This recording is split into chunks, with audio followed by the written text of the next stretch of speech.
আসসালামু আলাইকুম দর্শক শ্রোতা। বাংলাদেশের ইতিহাসে প্রথমবারের মতো সাবেক প্রধানমন্ত্রী মানবতাবিরোধী অপরাধের জন্য অভিযুক্ত হয়ে গ্রেফতারি পরোয়ানার মুখে। শেখ হাসিনা, আসাদুজ্জামান খান এবং সাবেক আইজিপি এই তিনজন এখন আন্তর্জাতিক অপরাধ ট্রাইব্যুনালের প্রধান টার্গেট।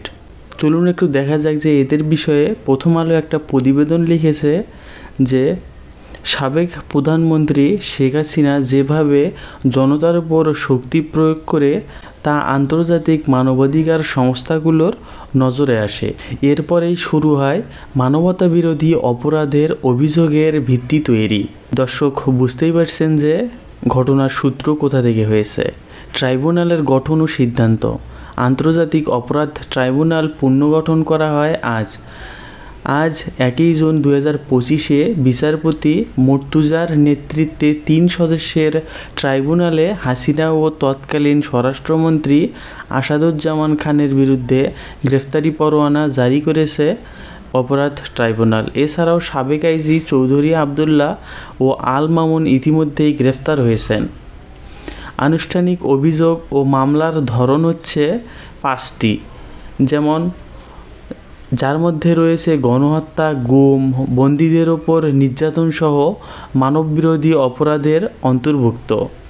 12 মে তদন্ত প্রতিবেদন জমা দেওয়ার জন্য চিফ প্রসিকিউটর তা যাচাই করে আজ আনুষ্ঠানিকভাবে অভিযোগ দায়ের করেন। শেখ হাসিনার বিরুদ্ধে অন্যান্য মামলা আরও 2টি রয়েছে, যেমন 15 বছরে গুম ও বিচার বহির্ভূত হত্যাকাণ্ডের সংশ্লিষ্টতা। 2013 সালের মতিঝিলে শাপলা চত্বরে গণহত্যা মামলার দায়। পরবর্তী তারিখ আসামিদের আগামী 16 জুন ট্রাইব্যুনালে হাজির করার জন্য নির্দেশ দেওয়া হয়েছে। তবে শেখ হাসিনা ও আসাদুজ্জামান খান বর্তমানে পলাতক রয়েছেন। সুতরাং দর্শক বুঝতেই পারছেন, দেশে প্রথমবারের মতো কোনো স্বৈরাচারী সরকারের গ্রেফতারি পরোয়ানা জারি হয়েছে।